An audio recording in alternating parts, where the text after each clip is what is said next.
So intentions of deload week is still to work hard, still to keep intensity high, just to limit the amount of volume and to limit the amount of heavy lifting that we do in this week, just so towards the back end of the week, we're really going to be keen to hit it hard and we're not going to be broken this week.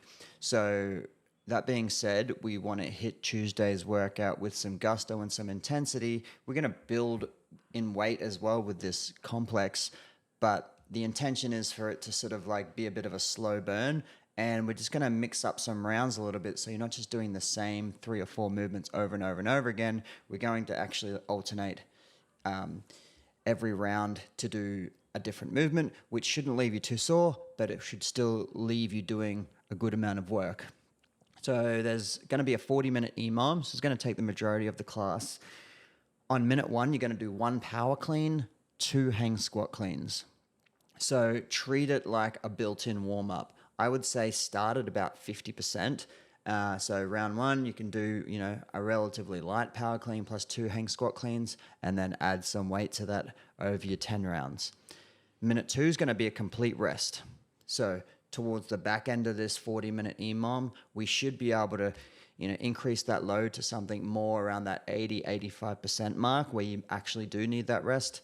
Minute 3 is going to be a combo of rope climbs and toes to bar, or rope climbs and chest to bar, or rope climbs and wall walks. So the way it's going to roll is on rounds 1, 3, and 5, you're going to do 1 or 2 rope climbs and then max toes to bar in the remaining minute. So let's say the 2 rope climbs takes 15 seconds. You've got 45 seconds to get up there and do as many toes to bar as you can in 45 seconds.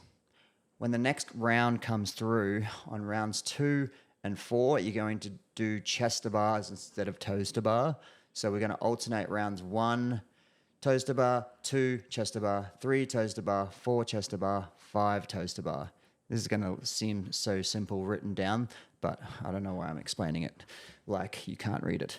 And then round 6, 7, 8, 9, 10, it'll be wall walks instead of any pulling exercise. So it should be a really good opportunity for you to work on a whole bunch of different gymnastics and to get some movements under your belt without fatiguing that movement leading into the first week of the Open. But to just get that practice happening, especially under a little bit of fatigue. Obviously the rope climbs are going to just fatigue your grip a little bit, and then you get up and do like a good set of toes to bar or a good set of chest to bar, or work on them wall walks, especially the technique and the efficacy of the wall walk on rounds 5, 6, 7, 8, 9, 10.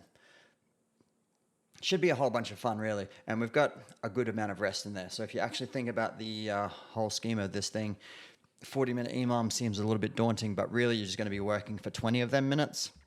And then 20 of them minutes you're going to be resting. So should actually be a whole bunch of fun, and you can focus on the quality of movement and not stressing about moving on to that next station really, really quickly and letting fatigue set in. Have a great time with Duck's Tales. Woo!